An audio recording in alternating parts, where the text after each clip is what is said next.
You're watching Newsday TV. Thanks for joining us. I'm Ken Bufo. We now know the identity of a woman found dead at an East End health spa. Police say the body of Sabina Rosas was found in a guest room by an employee. It happened on Monday at the Shoshugiban house in Watermill. Now, cops say the 33-year-old Brooklyn woman was, quote, a victim of violence, but did not give a cause of death. No arrests have been made. And former Vice President Mike Pence spoke at a luncheon on Long Island today. Sherry Einhorn has more on what he has to say about this presidential election. I could never support the Democrat ticket, but I'm staying out of the presidential campaign beyond that. I haven't endorsed our ticket, only because I have real concerns about the direction of the Republican Party today. That's what former Vice President Mike Pence said during a one-on-one lunch conversation with Long Island Association President Matt Cohen. We tried to get Pence to answer whether he would be voting for Donald Trump. Said all I'm going to say today. He was asked about issues critical to Long Islanders, like the cap on salt tax deductions. Gee, look at the time. He said he had no doubt Congress would address the issue, but I'll tell you, I'm probably in the minority in this room, but I thought the $10,000 cap was well placed. I know it's been difficult for people in certain areas of the country, notably this one. Pence reflected on his life in office, talking about his first time in New York, which was after the 9/11 attacks. I have been a fan of New York ever since, because whether it was your firefighters, your first responders, or the way neighbor came alongside neighbor, it was truly an inspiring moment. He also spoke about the January 6th Capitol riots and his very public falling out with Trump. And I'll always believe in that moment.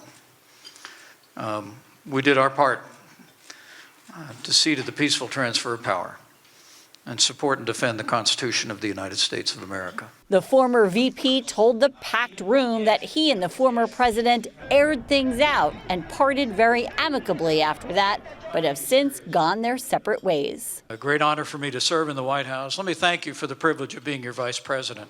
It was the greatest honor of my life. In Woodbury, I'm Sherry Einhorn for Newsday TV. That was my first time at the White House. Now, to read more about the races, candidates, and where to vote, go to Newsday's Voters Guide on Newsday.com. Click Get More below the Newsday TV video box. Halsey Manor Road overpass on the LIE has been renamed to honor a fallen NYPD detective. Precinct all! Order all!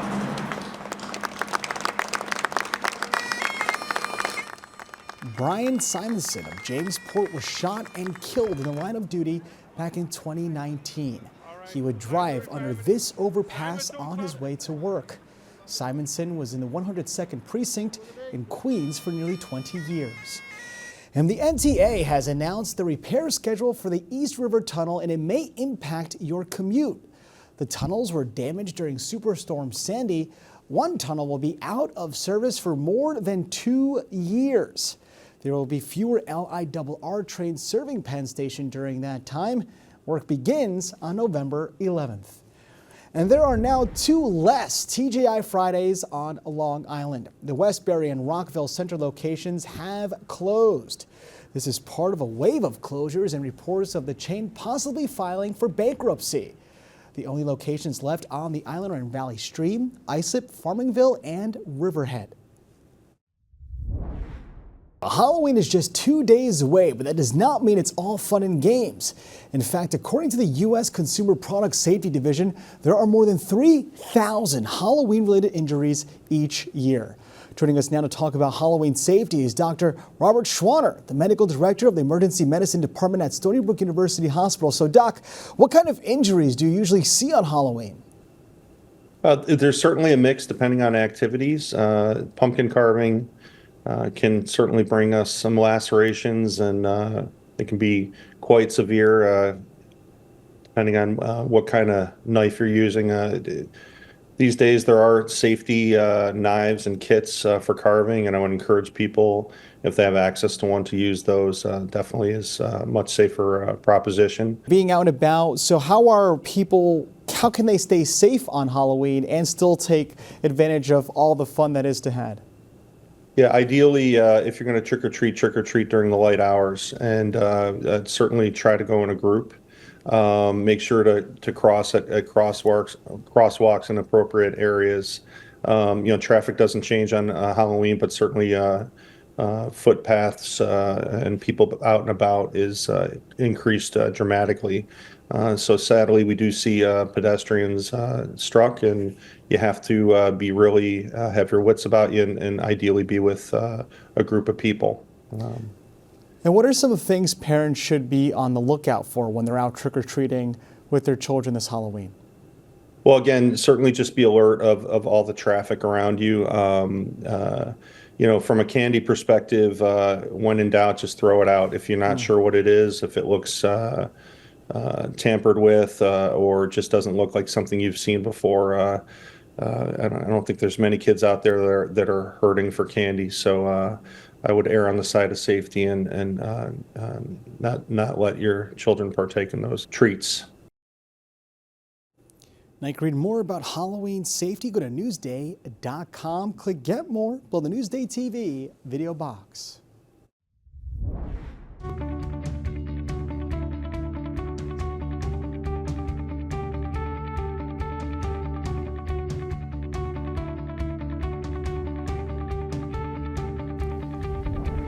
You don't have to fight the traffic heading east for fall family fun. Lisa DiStefano has a story you'll see only in Newsday.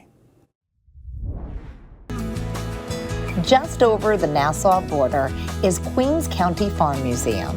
It's a real jewel, I think, in New York City's crown. I mean, it's an old site. It harkens back to 1697. It was founded as a museum in 1975. Our mission is to preserve, restore, and interpret this historical site. The farm is 47 acres. There's a lot to see and do here. So let's go for a ride and see all there is to do here. Tour the historical buildings, see what grows on the farm's fields, and visit their farm stand. So you can shop their beautiful harvest and bring some of it home with you. And visit its residents. The Queens Farm is home to pigs, alpacas, goats, and sheep. One of the most fun parts, here you go, baby, is getting to feed the animals. Oh, you're such a good boy. They also have a pumpkin patch, and there are plenty of pumpkins, so you can take your pick. For some more fall fun, find your way through the 3-acre maze. This maze is so challenging that they give you a flag so they can find you if you're really lost. If anyone's looking for me, I have a feeling I'm gonna be in here for a while. It's cut in the shape of a monarch butterfly. It's a puzzle, it's interactive. It took a while, but I made it. Woo! To Victory Bridge. Elisa DiStefano, Newsday TV. Corn maze complete. Glad she made it out of there. Now to read more about stories just like this one, go to Newsday.com. Click Get More below the Newsday TV video box. Now let's take a look at your bit of a gloomy Long Island weather. Take a look here so you understand what I'm talking about. You can see that we have showers late tonight, and tomorrow we have a bunch of clouds moving in, but those temps will be a little more elevated than usual. You can see that we have pretty much clouds all day except in the morning with temps near 70s. As for the 7-day forecast, it looks like we're dry up until Friday, and then Saturday, Sunday looks dry as well. Those temps are dropping, but we will reach near 70s next week at least once.